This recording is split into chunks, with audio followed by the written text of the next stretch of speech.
If you're thinking of moving to Prescott, don't start by just looking at houses. There's a few things that you need to look at that might dictate where and what you might be buying. I'm Michael Hunt, and I was born and raised here in the Prescott area, and I've dealt in the real estate business from the escrow side, the lending side, the brokerage and sale side, which has given me a whole different prospect of or perspective, of what the real estate is like in this particular area. So I've come up with 10 different things that I think if you're planning on moving to Prescott or the Tri-City area here, that you should probably pay attention to before you actually start buying. So the first thing I think you should look at is you need to recognize that Prescott is not just a one unified housing market. Chino Valley versus Prescott Valley versus Prescott. They all have their different aspects and different qualities and drawbacks in each one of those areas. So don't just assume that if you're coming to Prescott, that Prescott Valley, Chino Valley, Dewey, Paulden are all in the same housing market, because they all have their own unique markets. So do a little research in the areas before you start actually looking at homes. Number two, elevation. We've got all kinds of different elevations here. Everybody wants to come to Prescott because it's got the clean air, it's got the mountains, it's got the trees, but sometimes that's not good, and I'll kind of tell you why. The elevation can have different weather depending on where you're at and where you're buying. Some can get quite a bit of snow or get quite a bit of rain. Some might be in flooding areas, so that if we do get that rain coming in, that's an area that you need to worry about. Some places, due to medical issues such as asthma, might not give you the elevation or the quality of life that you need because of that medical issue. So you need to pay attention to where you're buying and what the elevation is, and make sure that it is something that will work for your lifestyle and what your future plans are. Number three is the water source. We've got different kinds of water sources around here depending on what area you're looking at. Some is on city water, some is on hauled water, some is on wells, some are on shared wells. And depending on what the area it is, if you're on a well, can dictate what your production level is. So depending on where you're looking at, look at where the water is coming from, because as everybody knows, water is an issue, especially for Arizona. And if you're planning on moving to this area, that should be one of the most important things that you're looking at, is where the water resource is coming from. And does that work for the lifestyle you're planning on in the future? Number four, sewer. So there are some areas here that are on city sewer, but then there's some areas that you're on a septic tank. There's some areas that you got to be in an alternative septic system, which means that it's in terrain that doesn't allow for a normal septic system to be in here. So when you're looking at your homes, depending on what you want or where you're at, could dictate what kind of sewage system that you have. So I would pay attention to that too, depending on where you're at in the Tri-City area. Number five, insurance. Insurance is a huge issue across the nation, especially here in Arizona. And because we are in the mountains and near the forest area, some of the insurance companies said, we're not even going to insure in that area. And just because you're not in the mountains doesn't mean you can still get insurance, because they're having issues with the fire insurance on other houses in the lower areas as well too. So check out the insurance and the area that you're going to be at and your house, and make sure that you're not going to have a problem getting insurance and or that it's affordable. That's another very important thing you need to be checking out.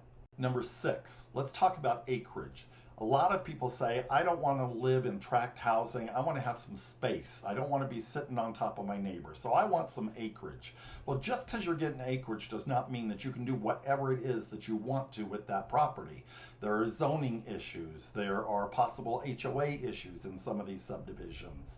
There are restrictions, there are easements. And when I talk about restrictions, can you have an RV? Can you have a workshop? Can you have a guest quarters? Some of these areas don't allow that. Some of them dictate what kind of animals and how many you can have on the property. So just because you want acreage doesn't mean you can do whatever it is that you want to with that acreage. So depending on what your lifestyle is and what you're planning on doing with that property, I would find out what that particular area, if you're interested in a house, what areas that allow acreage will allow you to have the lifestyle that you're really looking for.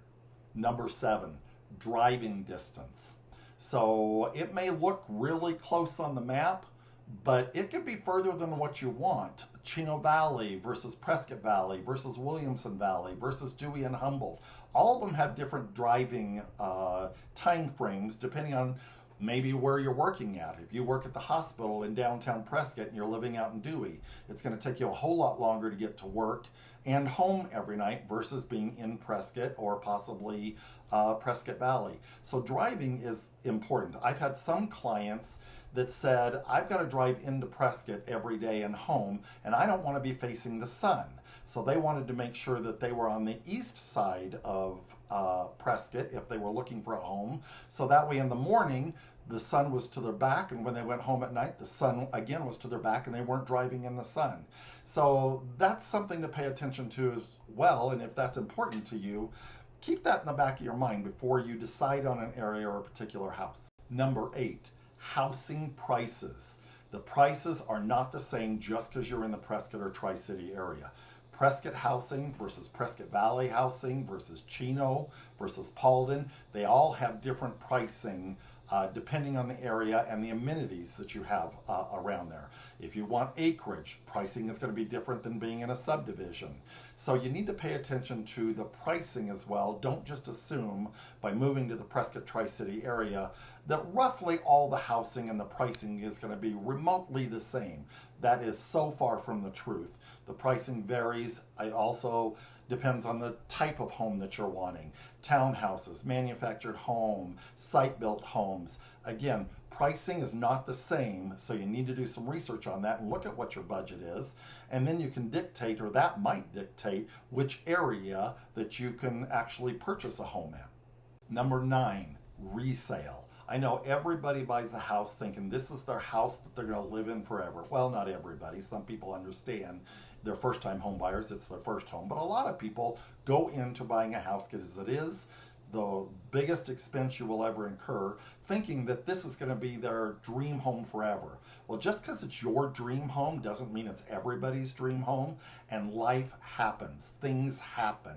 I've sold houses to people that said, this is our retirement home, we're going to die here, and then something happened in the family to where they were forced to have to sell that home to go to a different part of the country to take care of those family members. So just because you think it's your life home forever, you need to be consciously thinking, okay, in the event something were to happen that's out of my control and I had to sell this house, am I going to be able to resell this house, or is this house basically designed for what I like and what I want?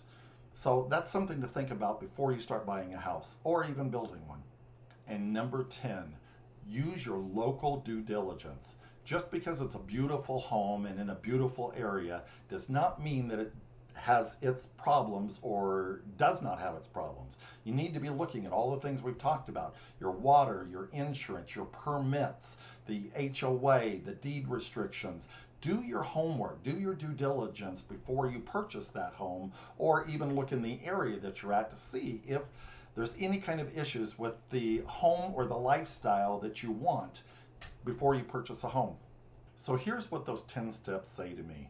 Once you've built a property profile, you've looked at the location, you've looked at the amenities that it has, you've looked at the pricing, you've looked on the insurance, you've looked on the types of financing that you can have for that particular area or that type of property.